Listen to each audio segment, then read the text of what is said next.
All right, it looks like we are live. That's exciting. Welcome everyone to the Kengen Training DEI Book Club. We're going to be getting started here real soon, but we've got some amazing guests to talk about the book for this series. Um, Dr. Tiffany, could you please share some quick introductions while we get started? Good evening, everyone. My name is Dr. Tiffany Tyler Garner, and I have the privilege of knowing and supporting the phenomenal Kennedy Cobbins Richardson. So awesome time ahead of us. Thankful to be gathered here tonight and to be joined by the incomparable Dr. Willie Mae Worthy. Dr. Worthy? Good afternoon, everyone. I'm Dr. May Worthy Thomas, and I have known these ladies for a really long time, and it's certainly my pleasure to join you all as well. Awesome. Well, it's a pleasure that y'all are here, and Kennedy is on her way, so she'll be jumping in here in a couple of minutes. But folks, if you're tuning in live on LinkedIn or YouTube, please let us know. Just drop in a comment. I see Cheryl is trying to connect, so we look forward to speaking with you soon. Um, we're going to be talking about a really exciting book that will help open up the audience to the lived experiences of some folks. And so Dr. Tiffany, would you be so kind to kind of give an introduction of the book and what you've found interesting about it so far? Sure. I am always impressed by the ways in which we can give voice to our stories through fiction. And so the coldest winter ever is yet another example of a particular time faced by many where we have the ability to unpack some complex issues while being afforded the anonymity that sometimes comes with writing fiction. So as I think about the time that even this book is situated in, and I see some of the shifts that have happened for us politically, I am astounded by not only the resilience that we demonstrate as a community, but the ways in which some of these things that seemingly feel like they're outside of us that really have impacted the experiences of several generations. And so during the time of the coldest winter ever, it is set during the war on drugs. And so now you hear that in those approaches, and we say, oh my gosh, that was the beginning of the school to prison pipeline. Or we look at the ways in which lowered expectations and aspirations create ceilings for certain communities and individuals. And you think about what opportunities maybe the central character was afforded, even if it's just how are folks making ends meet. This book represents a great opportunity to unpack some very real issues that have impacted communities generationally. And so, looking forward to this conversation and want to encourage everyone to take a moment and to consider if you were writing the story of your lived experience in the ways in which we had the benefit of walking it out with this great author, what are some of the things that you might now note that you didn't have words for before? So living in a time like that, maybe I didn't have words for things like the war on drugs and what that meant, or lowered aspirations, or the underground economy in ways that in my work now, and I absolutely have an opportunity to advocate for second chances, opportunities, or pathways towards prosperity in ways that I didn't even have language for maybe during that time when I was growing up. Thoughts about that, Dr. Worthy? Okay, I'm a little lost. I thought we were discussing the bluest eye, but are we doing the No, coldest? I am sorry. That's my mistake. So please hop in there. And let me just say the same parallels can be drawn, particularly as we think about the evolution of race relations in our community, the ways in which some concepts play out, like colorism and other things. So please go there. My apologies. Oh, okay. Okay, I was like, I've heard of The Coldest Winter Ever, but I have not read it. And so I think, my biggest takeaways, first of all, the way Toni Morrison writes, everything is so poetic, and beautiful. And so it did take me a little bit of time to really um, dive deep into it, and I had to go back and kind of re-listen to certain parts, to really get an understanding of where she was going. But I think my biggest takeaway is that colorism has plagued our community for generations, and it's not. Uh, and I think it still is. And I think that listening to the voice of these young people really helped to frame that that belief, that a lot of Black people still have, that somehow the bluest eyes are synonymous with beauty, and that has been entrenched in our heritage, and it still is. We're still fighting those beauty standards, um, but I am hopeful, in that I feel we have gotten to a place of where we do appreciate the fact that Black is beautiful, that we do appreciate natural hair, and that we do feel that we feel our own self-worth now, whereas back when this was written and the time that it was set, that unfortunately, this young girl felt less than beautiful, um, and that even then somehow she had been given this idea that uh, having blue eyes was going to change everything for her, and that it wasn't just about beauty; it was about station in society. It was about it was the foundation of a prosperous life. So I was very fascinated with how Toni Morrison said that in a manner that you felt the pain, that somehow everything would be all right if she could just get blue eyes. Everything, all the things that happened to her would somehow be erased by simply having blue eyes.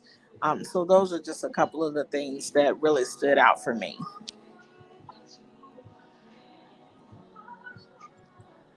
Welcome, May and Tiffany and Alicia. I'm so happy to be on the call with you guys. I want to introduce you guys to Cheryl Franklin. She actually is the leader of our conversation, and I'll let her take it away.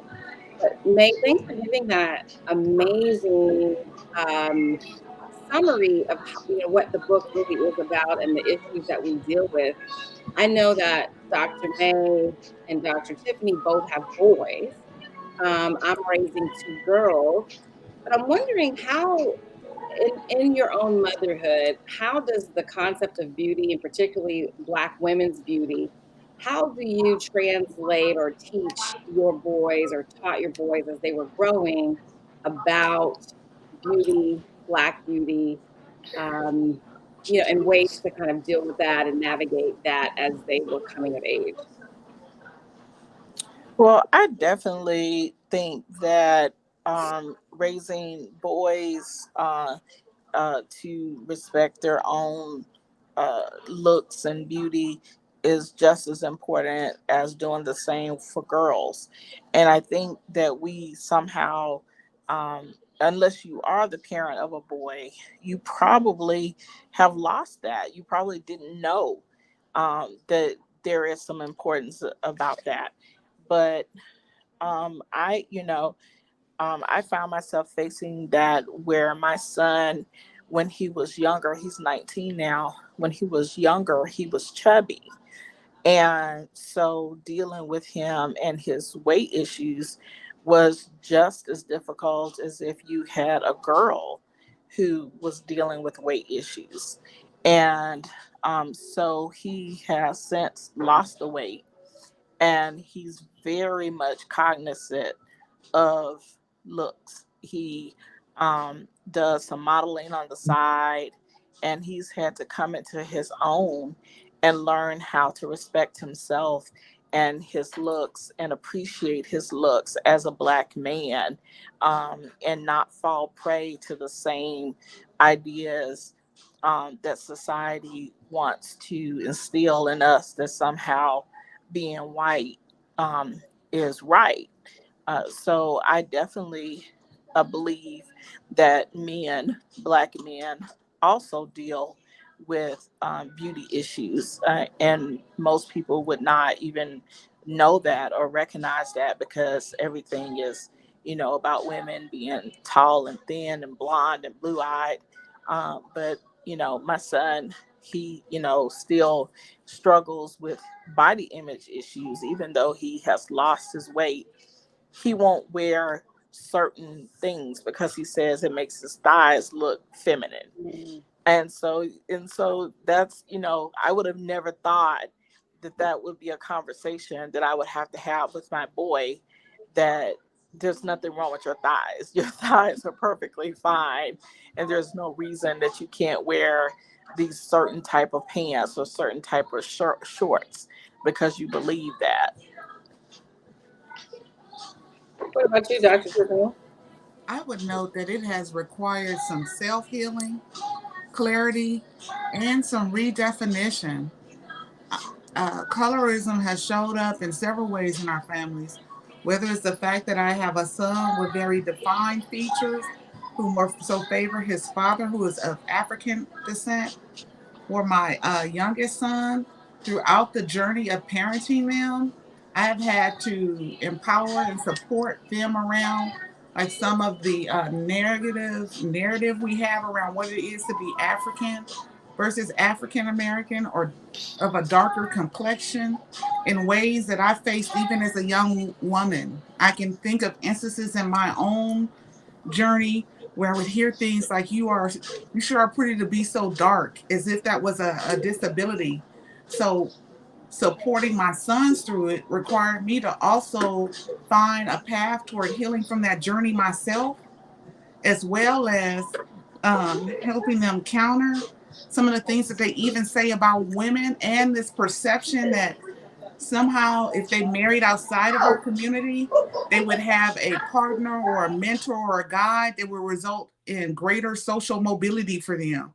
So even having to counter some of those things while living down or fighting against this notion of the strong Black woman who's great enough to work hard but not pretty enough to be called beautiful, have been some of the challenges. And even in embracing their ethnic heritage, we've seen similar challenges. Both of my sons, as a result of their Nigerian descent, have African middle names that are powerful names. Like, one means nothing is too great for God, and the other is to be, if to be a king was simply a father's wish to be, you would be a king. But we made sure that we named them David and Peter first. And so even this notion of you get to claim part of your identity in some places and not others. And even if you claim it in all the places, it won't be given the weight or stature that maybe even your family intends for it, while grappling with something like having a fuller nose or full lips aren't the lessons or things that you would hope that you have to go over with them, like alphabets or multiplication tables, but have absolutely been part of my parenting journey in their evolution, and they're still working through it. And Wow. so there's this like we talk about the talk, we talk about negotiating public safety and law enforcement. There's another kind of talk, and unfortunately, a kind of talk where there isn't the same social support for overcoming it. So I just had a conversation with my mom and my youngest son and his fiance, where we were joking about my lighter skinned brother having light privilege. So I jokingly said, oh, he was the favorite child because he had light privilege. But think about what's at the heart of that and how that persists in ways that are troubling. The fact that it has been seen as synonymous with opportunity and is really its roots in that plantation system. It's troubling that we're still facing that over a century or more later. Yeah. And the complexity of how in some ways things have evolved, because now everyone wants to pay for full lips or full bottoms, but not necessarily in ways that result in us being accorded the same stature or station. And so even the complexity of it is challenging. That is, yeah, well, you said it all, really. I do want to just, I want to kind of talk about all the things that you've said, as well as May. But Alicia, you have a boy and a girl. You also have an African husband. So in many of the ways that Tiffany was talking about, can you talk about how you have been able to socialize both of your kids with the notion of beauty in present day? And you're on mute if you don't know it.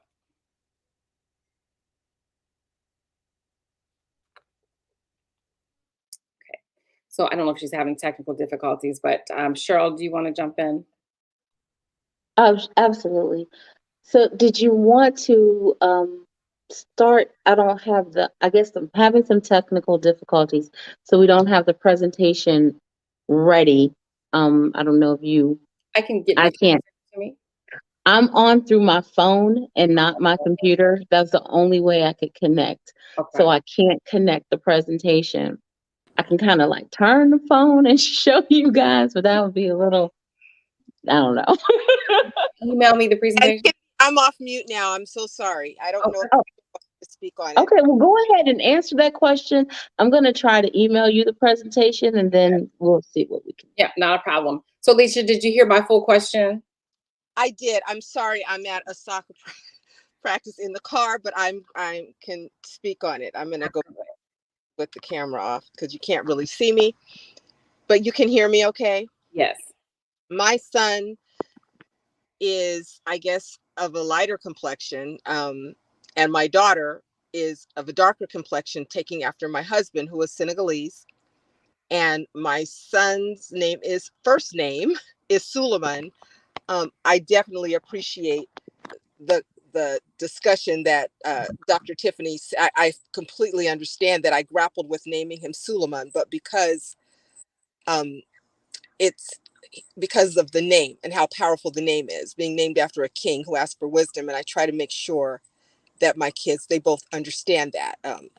My daughter's name is Sophia, which also means wisdom.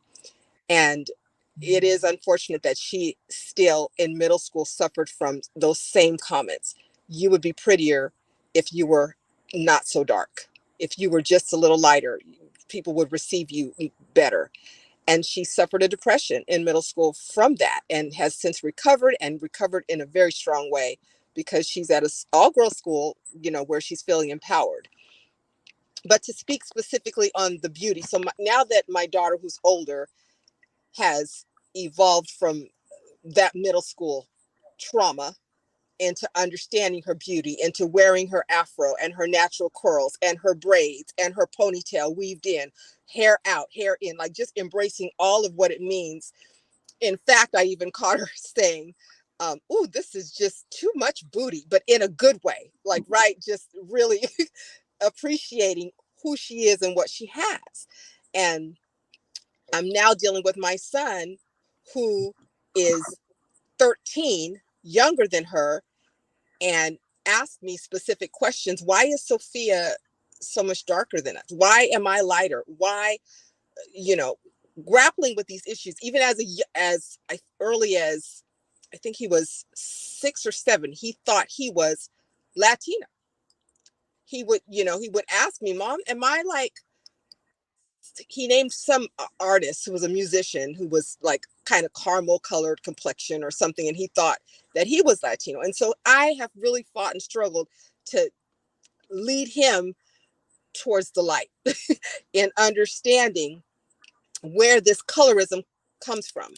We even had, I think there was a holiday, it was Juneteenth, when the kids were out of school. And we sat down and we had a specific discussion about colorism, the roots from the plantation and it, field versus in house, and where it all stems from, and how it's not just in our culture, but it's in on these other cultures as well. And we just recently saw that with the city council members, right? We just recently had a display of that it's not just our group that grapples with that, but he is now coming into, Mom, do I smell good? Do I look good? All of this is very developmental. He's got his fade in. He's even talked about, twists. So he's coming along. It's just the process is slower. The girls develop faster. And with him being in middle school, he's right here at this pivotal time. He's now seeing the light. Unfortunately, because he's being targeted a lot with the overcorrecting of Black boys, all of the issues, he's finally understanding what we've been trying to tell him all along. But it's a long process. And so I do let him know that he's handsome, that that he's got to be strong, he's got to keep his hands where people can see them, he's got to stay on the straight and narrow. We just had that talk today. What does it mean deviating from that? What does this mean? It means that you don't go in this direction, you go here, you stay on that straight and narrow, you don't give people a reason. This conversation that I have with him is daily. Quite frankly, it's exhausting, but it's necessary. And yeah, that's my input. You highlight That's such a great. powerful point. Go ahead, Tiffany.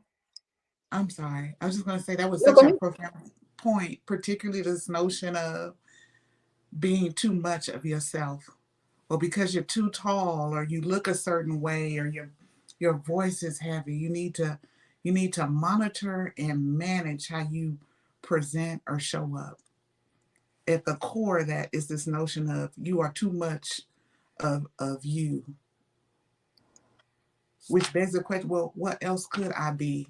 And the fact that that is like one of the bars that we're constantly having to clear, or that our children face, it's really problematic, particularly as I think about the psychological distress that results from maybe being a young male of color or a dark complected person.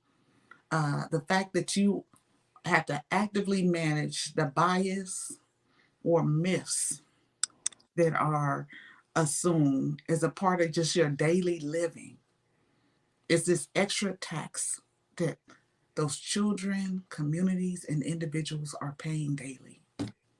How do we change that? I love to listen to you talk, Tiffany. It's like I love the way you're able to bring everything so synthesized. And the thing is that we're on the line with loving women and families who have had the opportunity to try to speak into the lives of these children. But unfortunately, our character, particularly Pecola, doesn't have that at all. And so then we wonder, what does a child do who has no opportunity to have direction? And then they are beat up upon when they go to school, right? Or they are over disciplined. We all know that they're disproportionately suspended, expelled, just outright commented on, in class, stop doing this, stop doing that. And then and not unlike the breed loves, they just give up, right? They are so beat down by life that they just they don't have the energy to try. And so I spend a lot of time trying to help people understand why someone is the way they are.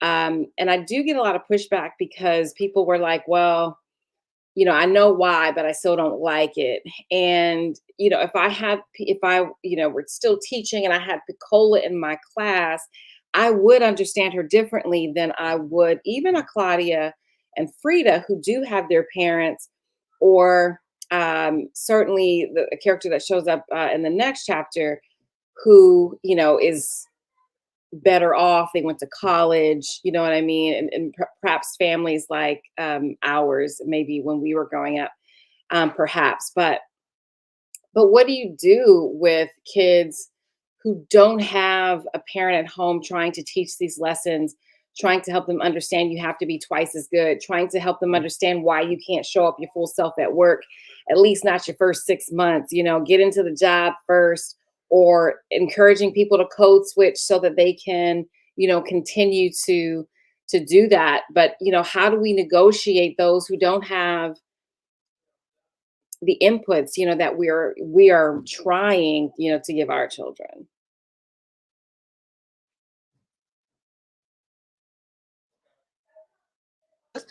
I think that um, the issues that we're dealing with are societal, and we spend an inordinate amount of time educating our Black people, and we spend no time educating white people.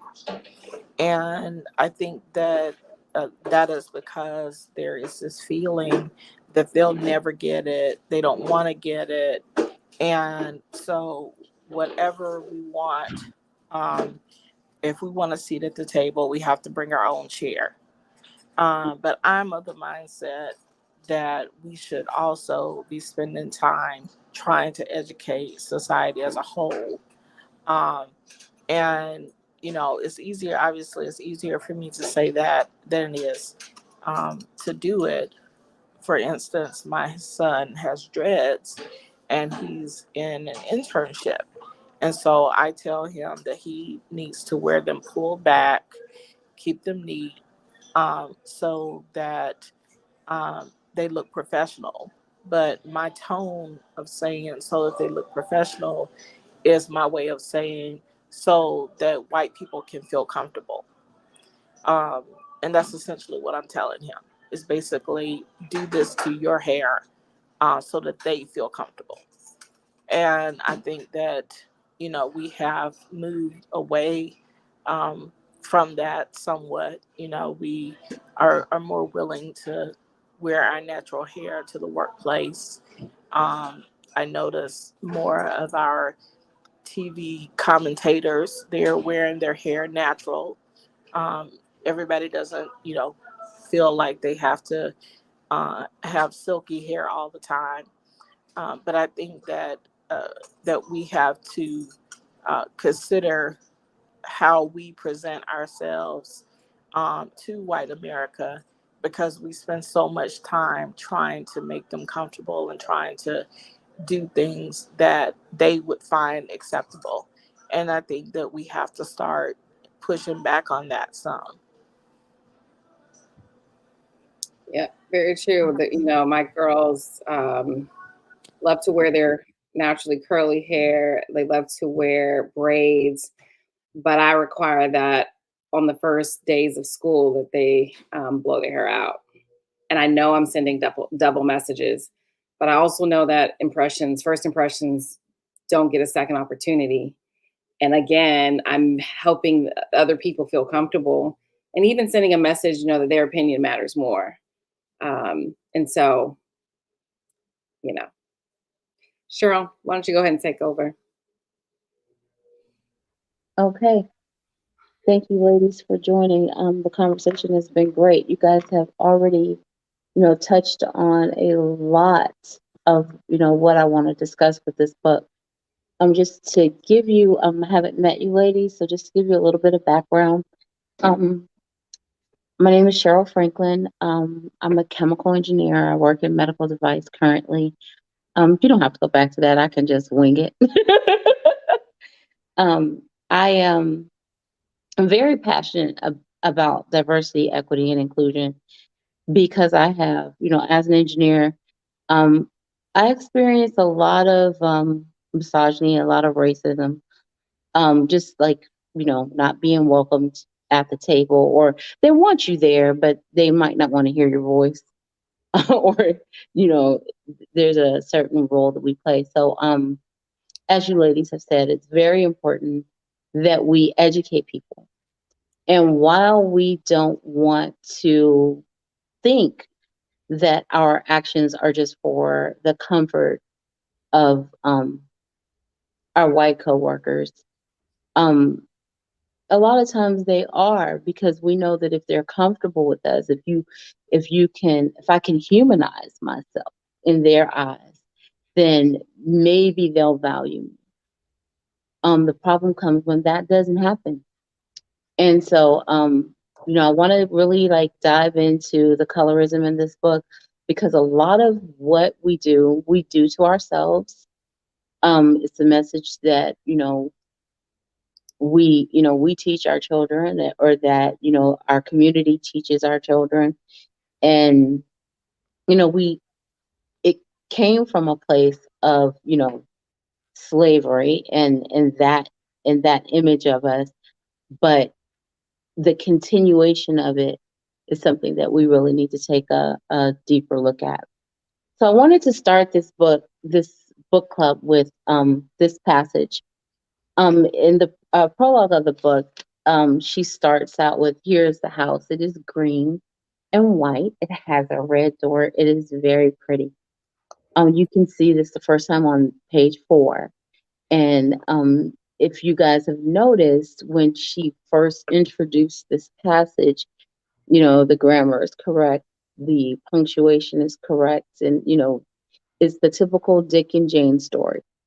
And I don't know the ages of everyone, on the call or listening, but that was taught in schools. And so imagine, being 4 and 5 years old, and entering the classroom, and this is the story: Dick and Jane, their house, their family, what is right and what is acceptable. So I think this is a perfect way to start. And what Toni Morrison does with this passage throughout the book is really, I think, phenomenal. A phenomenal way of telling us that something is very wrong with this picture. We can go to the next slide. So for this book club, we're going to break the sessions up with autumn. We're going to start with just the first 2 seasons, autumn and winter.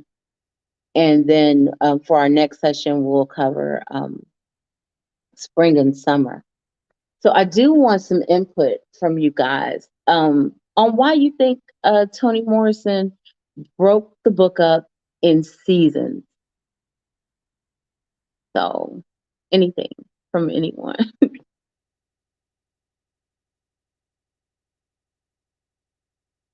Any input? Kennedy? Yeah, so I hadn't thought much about um the autumn and winter, but I do know that by the time we get to spring and summer, to me, what is happening in the book is opposite of what is happening in their lives. So when we find out that in spring, nothing, the flowers didn't bloom that year, Mm-hmm. I think it's because of what's going on with Pecola, but I hadn't connected, sort of the meaning of autumn and winter to this part, except that, we're setting it up, for things to change from a autumn standpoint, and for some things to actually die as well for winter. Right. So I think that part of the reason she decided to break this book up in seasons is because it's indicative of our lives, and the times and the places in our lives where we grow, and where certain belief systems have to die, and there has to be a rebirth of a different thought process, and to it can finally bloom into something that is productive. I don't think that it's focused completely around Pecola. I think a lot of it has to do with Claudia. and Frida as well, and how, their lives change. But, this is the course of a year from autumn to summer. And so I think it's just really interesting how it's like an underlying message, that, you know, it represents life and how we live it and what goes on, how the earth is changing and how, our environment is changing, to how we as people change through these events. So I had a passage. I was going to say scripture. I think I'm in church. I had a passage that I wanted to highlight. Is that it occurred to Pecola some time ago that if her eyes were different, that is to say, beautiful, that she herself would be different. I think that sets the tone for the self-hate that Pecola is experiencing and why she's experiencing it. So let's go to the next slide.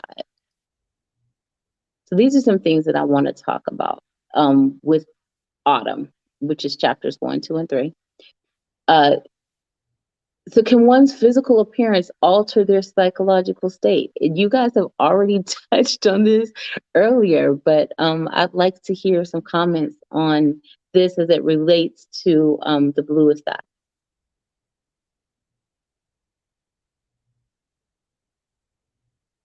Anyone? I would just note two things, and this is just my thinking around it. To go back to the piece about the seasons, I Mhm. wondered if not only was it powerful symbolism, but is there an opportunity to reframe it in such a way that we become empowered by the end of this unfolding?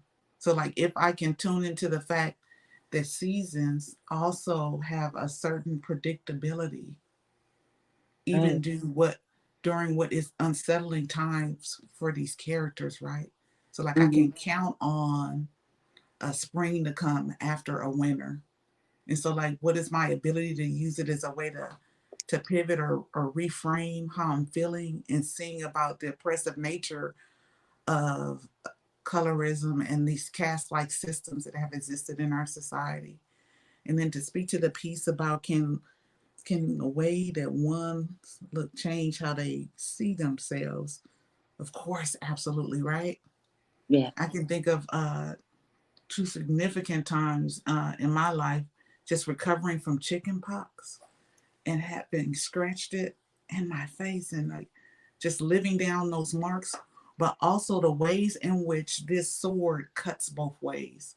So not only is it the experience of the folks who may be darker complected, but also all the things that we project onto others that are maybe even lighter complected, and that its result is a dissension in our community and families. And Right. so that previous conversation about what do we do about it is both and for me. Not only is there this education that needs to happen with larger society, but there's some work that I got to commit to if I'm going to see it, the change I want in my immediate life.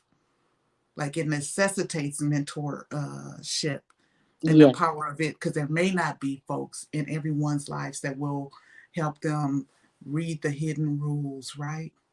Right. And there's the piece of, hey, all the change hasn't happened yet. So I am actively having to navigate it through code switching and other things. And I want to make sure that others are empowered to do that. And there's this beyond that, like these other complexities happening. Even if I just think about some of the standards of beauty that have been adopted in the last few years, like using the Kardashians as a model in the ways in which they've changed how they look. And not only did it maybe change how they see themselves, but it also changed how we see them in ways that allow them to come out to monetize those changes in ways that are paying off for dividends for them that I'm not sure pays off for others when they do it. And so what is the difference, right? Right. I love how you verbalized that. That was beautiful. Thank you. I think that she started this book with autumn for that exact reason that you just stated. Because the year starts with winter typically, right? So for her to start the book with autumn and end it in the summer, it does subconsciously give the reader something to hope for. Because all right, autumn is kind of all right. Things are changing, but autumn is still kind of comfortable. And this book is set in Lorain, Ohio. And that's very close to where Kennedy and I are from. So autumn is still kind of comfortable. Football weather, you put on a little jacket, some sweats, some jeans, still be really cute. It's nice. But that hard winter is coming. And you kind of dread it. You don't want to drive in it. You might get in an accident. You might not get out your driveway. The snow is going to be high. The seasons are very different in northeastern Ohio than they are in California. And so I think from her being from northeastern Ohio and having that, okay, I'm gonna start this with autumn because we know something really bad is about to come. We know it. Something really bad is about to come. But we got 2 more seasons to go. We got something to break through, and then we got something to actually flourish. So I think you are right on point with that, the foreshadowing of some hope. There's some hope there. And I just think Toni Morrison is phenomenal in how she writes and tells the story. And that is one of the things that I'm intrigued, really intrigued with this book. And so thank you so much for sharing that. That's like one of the main things that I want to get across. I've done this book with other book clubs, like even in my workplace. And that is the main point, to get that across, that hope, that allyship, which is what Kengen is all about, right? So the next question I want to ask is the correlation between colorism and assimilation. And you guys, you touched on that too, before we really got into the discussion. Sometimes we feel we have to assimilate for acceptance, for, progress. You can't go in with your dreads loose and wild. You can't have that first day of school with your naturally curly hair. We all do that. And we're on the phone, the interview, you're having an interview. There's a certain way you're going to talk. There's a certain way you're going to present yourself. And we say that it's proper, or we say that it's professional, but we're assimilating. We're assimilating. Assimilation is obviously something that we have to do. So no one does anything unless it pays off, right? So the who does a temper tantrum in the middle of the store knows that he or she's going to get your attention, right? And so people do things because it pays off, and assimilating gives, makes people feel comfortable, and it works out. And we know that colorism also is in that proximity, to whiteness, and why it's an issue. And so I just want to say thank you to Kimberly Malloy, for writing in the comments about, understanding the voices, that are being amplified today, on this book club.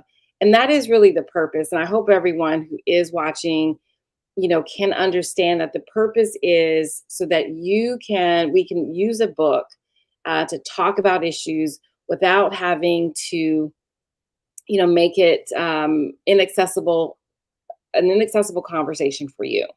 And so we're kind of preaching to the choir for each other. But the goal is so that you can hear the struggles and then hopefully connect in a way. You can connect with us as we have this conversation, or maybe some of the people in your life. But obviously, this pain is real and continues and goes from generation to generation. And then with that, we have to, change it. And so to May's point earlier, the goal, it really is to educate the dominant culture. And I made that, commitment in 2020 when I realized that we can't do this by ourselves. I don't know what I thought before, but I realized very clearly that we can't do this alone. It is not just our problem. It is a problem that we all have to deal with. In the words of Norman Rockwell of my favorite painting, this is something we all have to get into to understand if we really want to change. And I actually have more to say about that, but I'll wait. Go ahead, Cheryl. So I think I want to really kind of touch on the correlation between colorism and assimilation, because we know that we do have to assimilate. But colorism is something that goes on within our community, within the Black community. And what's the correlation between the two? What do you guys feel? How do those two relate to each other? It goes on in every community. I just want to say that too, including. Absolutely. A lot in the Indian community too. Definitely there. So assimilation is the process of becoming like the dominant culture, and colorism is sort of that line that shows those who are more like that culture, which is of lighter skin, have gotten more access and resources than those who didn't. And so that's the connection that I would make. Okay, that's great. Anyone else?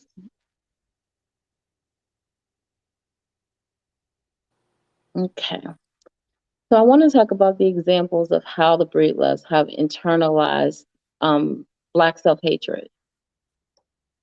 And one of the things that when we get to the winter section, I want to touch on the houses. So keep that question in mind, and we're gonna move forward to the next section, which is winter. So keep that question in mind. So I put these two passages in there, and one I actually think that you guys have to forgive me because I've read this book like 5 times. And I think one of these passages was a little further ahead, but I still want us to think about it, as we're discussing winter and autumn. So it's a certain seeds it will not nurture, certain fruit it will not bear.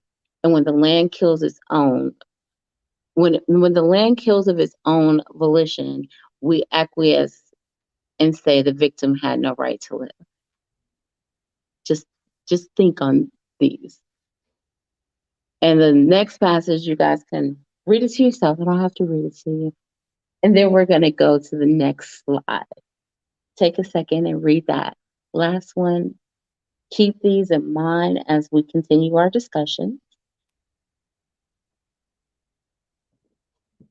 because I want you guys to really think about those things. Okay, can we go to the next slide? Okay, so winter, chapters 4 and 5. Few things I want to discuss. One of them, we've definitely touched on is how allyship could have made a difference. But let's talk about Junior and Geraldine. That relationship between the two of between each other, and then how Pecola, how it's like they took their animosity and their anger between each other out on Pecola and the cat, of course. So let's talk about that. Anyone?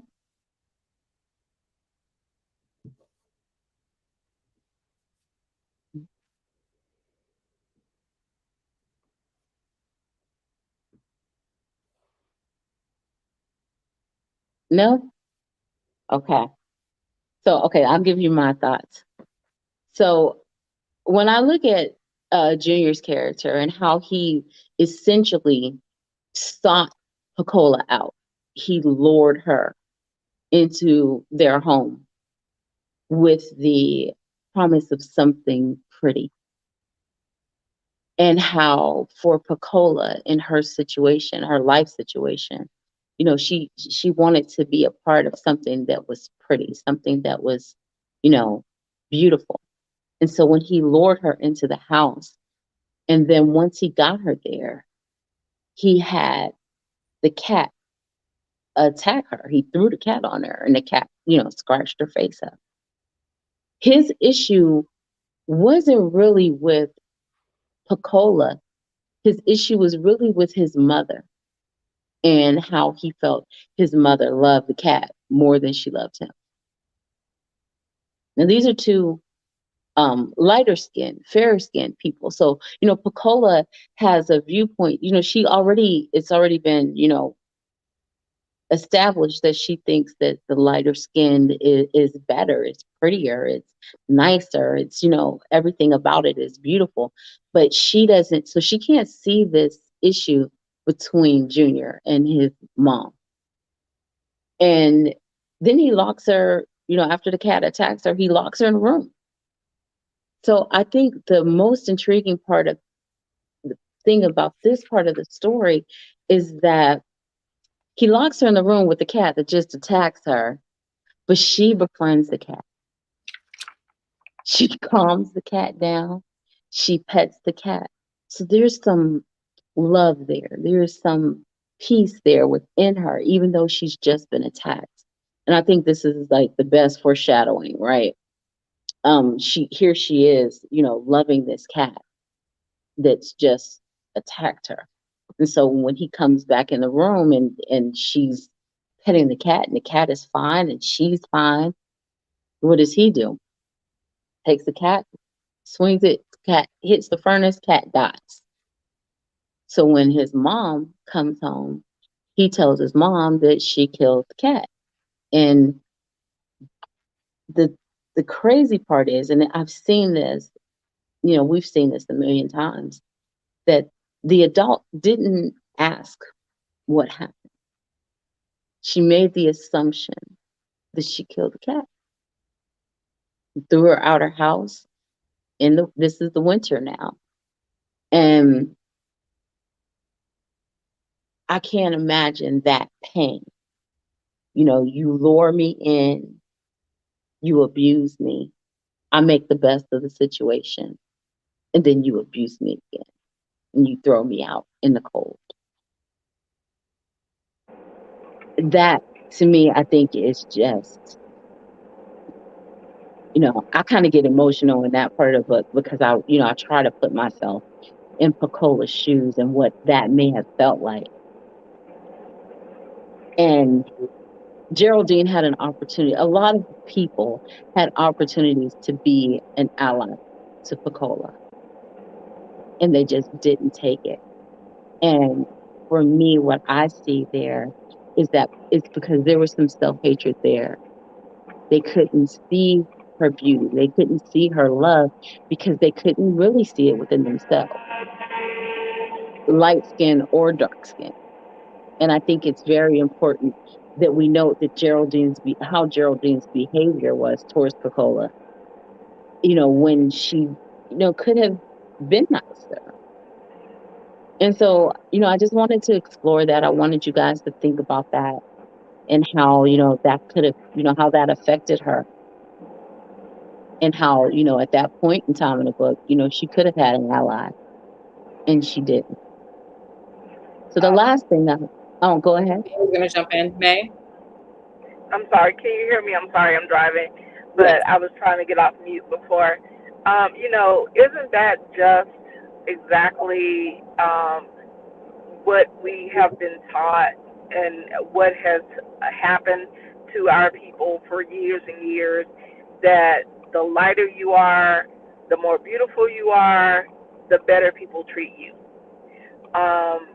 It leads me to think about this feeling that I always had, that an epiphany that I had when my son was little. My son was born extremely light skinned for some odd reason. His dad was not really light, and I'm dark. But for some reason, my son was extremely light when he was born. And people just fawned over him. He was the most beautiful baby that everybody had ever seen. When we went to the daycare workers loved him to death. When he was in kindergarten, And elementary school, the teachers just loved him to death, and it made me believe that already he is being taught that somehow he deserves better treatment because he's lighter. And so for Pecola, that's where she got it. Everybody in her life mistreated her so, and so she had no choice but to believe, oh, I'm not beautiful, therefore I don't deserve to be treated well. I'm not light, so therefore I don't deserve to be treated well. I don't have blue eyes, therefore I don't deserve to be treated as good as somebody um, else who have all these features that she wanted. So I just think that stuck out for me in the book.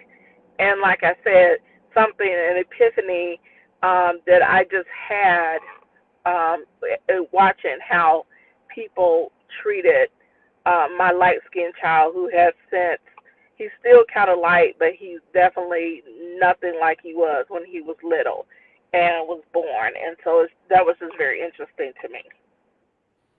Absolutely. And I also I also want to point out that's why I wanted to start it out talking about the Dick and Jane book, because a lot of this, she had no choice but to learn this. This is taught in school. This her mother, when her mother talked about the movies and Greta Garbo, and the correlation, and I'm gonna jump down to the houses, the correlation between houses and, like, Shirley Temple, whiteness was beautiful in the houses. The classism. The more money you have, the more beautiful your house is, and who lives in the most beautiful houses. The lighter you are, the better your house looks. If you look at those correlations in this book. So the ugliest people were the darkest people, they lived in the worst house. The most beautiful people were the white people, they lived in the best house. And that's a correlation that you see all through the book. And those things are taught. Those things are taught by society, and a lot of times we don't have any control. The I just lesson. I just want to note that I also saw a couple of other powerful parallels in the passage that you wrote. And as I hearken back to the first passage that you shared around what happens when the land does not accept you, when Mm. certain seeds aren't nurtured or fruit will not bear, I am reminded in the young man's relationship with his mother, that's the rage that results when you don't believe that you are good enough. Yes. In Yes. Pecola's response, I see the classic response that we've developed over years where we pacify the abuser as a way of coping. And so the cat that scratched her up, her first response is, let me calm you or make you feel better or okay for the sake of saving myself. In how Hmm. many places or contexts is that our response to abuse, microaggressions, and regressions, and other uh, behaviors? And so, like the piece around, hey, does everyone even get to assimilate? And the self abuse or abuse of others and the dehumanization that results when it is impossible. And the piece around, hey, because not everyone gets to. So you have to come up with these other strategies. And That's sometimes the it's, part. it's fawning when you can't freeze or flight. And so the That's the ways in part. which we make it okay to hurt us Mm. or to continually abuse us and not see change, for me, Right.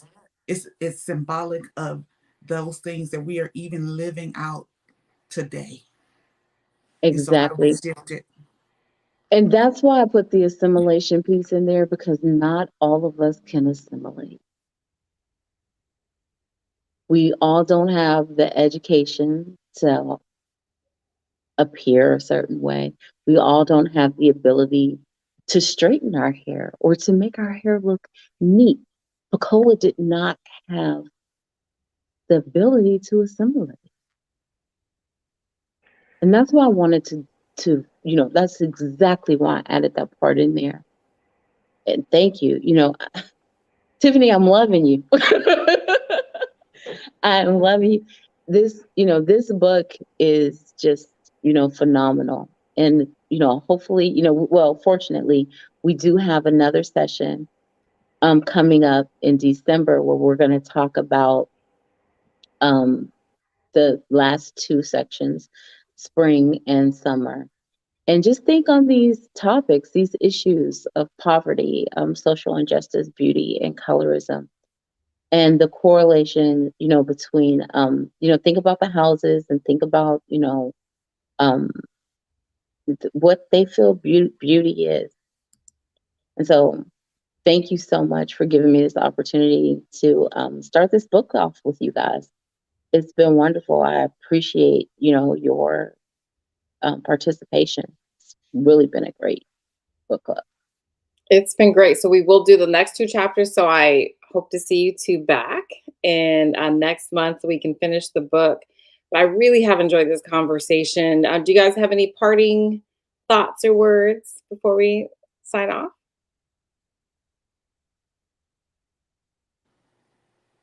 I just want to say thank you, and thank you for the power of this moment, particularly Kennedy. I am thinking about the first time we met and how I assumed so much about you and whether or not you would accept me just based on our differences. And so to watch the ways in which you've invested and mentored, uh, live beyond my bias. I am just grateful that we would have this time together. I remember thinking, oh, is this gorgeous, light-skinned, blonde-haired woman come in this community helping foster girls.